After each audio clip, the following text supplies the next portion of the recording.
بسم اللہ الرحمن الرحیم۔ السلام علیکم ورحمۃ اللہ وبرکاتہ۔ جب اللہ تعالیٰ کسی سے بھلائی کا ارادہ فرماتے ہیں تو موت سے پہلے اس کو 3 اعمال کرنے کی توفیق عطا فرما دیتے ہیں۔ 3 اعمال درج ذیل ہیں۔ نمبر 1، حضرت سیدنا انس رضی اللہ تعالیٰ عنہ بیان کرتے ہیں کہ رسول اللہ صلی اللہ علیہ وآلہ وسلم نے فرمایا، جب اللہ تعالیٰ اپنے بندے کے ساتھ خیر و بھلائی کا ارادہ فرماتا ہے تو اس کو اس کے گناہوں کی سزا جلد ہی دنیا میں دے دیتا ہے، یعنی تکلیفوں اور آزمائشوں کے ذریعے سے اس کے گناہوں کی معافی کے اسباب پیدا کر دیتا ہے، اور جب کسی بندے کے ساتھ برائی کا ارادہ کرتا ہے تو اس سے اس کے گناہ کی سزا دنیا میں روک لیتا ہے،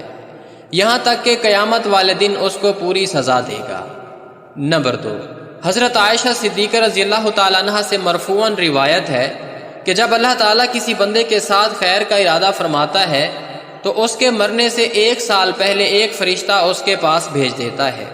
جو اسے برائی سے روکتا ہے اور اسے نیک راہ پر ڈالتا ہے، یہاں تک کہ اچھے وقت پر اس کی موت واقع ہوتی ہے تو لوگ کہتے ہیں کہ یہ بندہ بہت مبارک وقت پر فوت ہوا ہے۔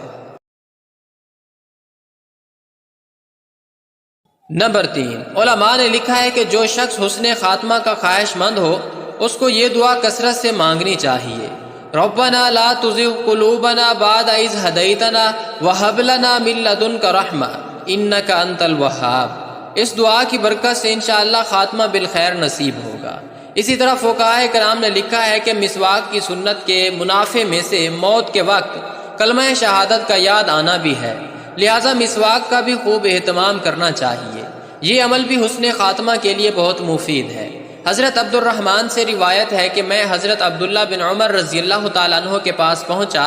وہ کعبہ کے سائے میں بیٹھے تھے اور لوگ ان کے ارد گرد جمع تھے۔ میں نے انہیں فرماتے سنا کہ ایک دفعہ ہم رسول اللہ صلی اللہ علیہ وآلہ وسلم کے ساتھ سفر میں تھے، ہم ایک منزل میں اترے، ہم میں سے کوئی شخص ابھی خیمہ لگا رہا تھا، کوئی بطور مشق تیر اندازی کر رہا تھا اور کوئی اپنے جانوروں کو چرانے کے لیے نکال رہا تھا کہ اتنے میں نبی صلی اللہ علیہ وآلہ وسلم کے منادی نے اعلان کیا، نماز کے لیے اکٹھے ہو جاؤ۔ چنانچہ ہم سب اکٹھے ہو گئے۔ نبی اکرم صلی اللہ علیہ وآلہ وسلم کھڑے ہوئے اور ہمیں خطبہ ارشاد فرمایا۔ آپ نے خطبے کے دوران میں فرمایا، جو بھی نبی مجھ سے پہلے گزرے ہیں ان پر ضروری تھا کہ اپنی امت کی ان باتوں کی طرف رہنمائی فرمائیں جنہیں وہ ان کے لیے بہتر سمجھتے تھے، اور انہیں ان چیزوں سے ڈرائیں جنہیں وہ ان کے لیے برا سمجھتے تھے، اور تمہاری اس امت کی خیر و بھلائی اس کے ابتدائی لوگوں میں رکھ دی گئی ہے۔ بعد میں آنے والوں پر بڑی آزمائشیں آئیں گی اور ایسے حالات طاری ہوں گے جنہیں وہ ناپسند کریں گے، بے شمار فتنے آئیں گے جو ایک دوسرے کے مقابلے میں ہلکے معلوم ہوں گے، ایک سے بڑھ کر ایک ہوگا۔ ایک فتنہ آئے گا، مومن سمجھے گا کہ یہ مجھے ہلاک کر ڈالے گا، پھر وہ فتنہ ٹل جائے گا اور اس کی جگہ اور بڑا فتنہ آئے گا، مومن کہے گا یہ ہلاک کن ہے، اس سے تو میں بچ ہی نہیں سکتا، پھر وہ بھی ٹل جائے گا۔ چنانچہ تم میں سے جو شخص چاہتا ہے کہ اسے آگ سے بچا کر جنت میں داخل کر دیا جائے تو اس کی موت اس حال میں آنی چاہیے کہ وہ اللہ تبارک و تعالی اور یوم آخرت پر یقین رکھتا ہو اور لوگوں کے ساتھ وہی سلوک کرے جو وہ خود پسند کرتا ہے کہ میرے ساتھ کیا جائے۔ جو شخص کسی امام یعنی امیر کی بیعت کرے، اس کے ہاتھ میں اپنا ہاتھ دے اور اس سے دلی طور پر خلوص کا عہد کرے تو جہاں تک ہو سکے وہ اس کی اطاعت کرے۔ راوی نے کہا، میں نے حضرت عبداللہ بن عمرو رضی اللہ تعالیٰ عنہ سے قریب ہو کر پوچھا، آپ نے رسول اللہ صلی اللہ علیہ وآلہ وسلم کو یہ سب باتیں فرماتے سنا ہے؟ انہوں نے فرمایا، ہاں یقیناً۔ حضرت عبداللہ بن مسعود رضی اللہ تعالیٰ عنہ سے روایت ہے کہ جناب رسول اللہ صلی اللہ علیہ وآلہ وسلم نے فرمایا، ہر پیدا ہونے والے بچے کی ناف میں مٹی کا وہ ذرہ ہوتا ہے جس سے اس کی پیدائش ہوئی ہے، پھر ایک وقت آتا ہے کہ انسان ارذل عمر یعنی بڑھاپے کی طرف لوٹا دیا جاتا ہے، پھر موت اسے آ لیتی ہے اور وہ اسی میں دفن ہوتا ہے جس سے اس کی پیدائش ہوئی تھی، اور میں یعنی محمد رسول اللہ صلی اللہ علیہ وآلہ وسلم اور ابو بکر اور عمر کی پیدائش ایک ہی مٹی سے ہوئی ہے اور اس میں ہی ہم دفن کیے جائیں گے۔ حضرت انس سے روایت ہے کہ نبی کریم صلی اللہ علیہ وآلہ وسلم نے فرمایا، موت کی سختی تلوار کے 1000 دفعہ مار سے زیادہ سخت ہے۔ عطا بن یسار رضی اللہ تعالیٰ عنہ سے مرسل روایت ہے کہ ملک الموت کی تکلیف تلوار کے 1000 واروں سے زیادہ سخت ہے، اور ہر مومن کی جس وقت وفات ہوتی ہے تو وہ ہر رگ میں اس کی تکلیف الگ الگ محسوس کرتا ہے۔ ابو محمد حارث فرماتے ہیں اس وقت مومن کو جنت کی بشارت دو، اس لیے کہ تکلیف بڑی سخت ہے، اور اس وقت خدا کا دشمن شیطان بہکانے کے لیے سب سے زیادہ قریب ہو جاتا ہے۔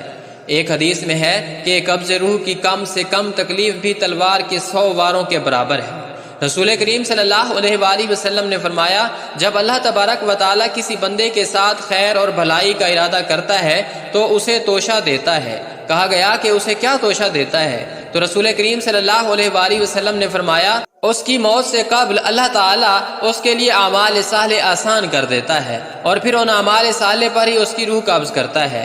نبی کریم صلی اللہ علیہ وآلہ وسلم کے بارے میں آتا ہے کہ امی عائشہ صدیقہ رضی اللہ تعالیٰ عنہ فرماتی ہیں، میں نے نبی کریم صلی اللہ علیہ وآلہ وسلم کو دیکھا کہ موت کے قریب آپ صلی اللہ علیہ وآلہ وسلم کے پاس پانی کا پیالہ رکھا ہوا تھا۔ آپ صلی اللہ علیہ وآلہ وسلم اس میں بار بار ہاتھ مبارک داخل فرماتے اور چہرے مبارک پر ملتے اور یوں فرماتے، اللہم اعنی علی غمرات الموت او سکرات الموت، اے اللہ موت کی شدت اور سختی میں میری مدد فرما۔ یہ دعا ہمیں بھی یاد کرنی چاہیے، موت کا تو کوئی نہیں پتا کہ کس وقت آ جائے۔ اس دعا کو ہم یاد کرتے رہیں تاکہ جب اپنے اوپر موت کا معاملہ پیش آئے تو اس دعا کو ہم پڑھتے رہیں، یہ سنت ہے۔ اللہ تبارک و تعالیٰ اپنی رحمت سے ہمیں یہ عطا فرمائے کہ موت کے قریب میں یہ مسنون دعا پڑھنے والے بن جائیں۔ ایک اور دعا بھی حدیث میں ہے، اللہم اغفر لی وارحمنی والحقنی بالرفیق۔ اللہ تعالیٰ کا ارشاد ہے کہ جس کا ترجمہ ہے، اے ایمان والو تم اللہ کا ذکر خوب بکثرت سے کیا کرو۔ دوسرے مقام پر فرمایا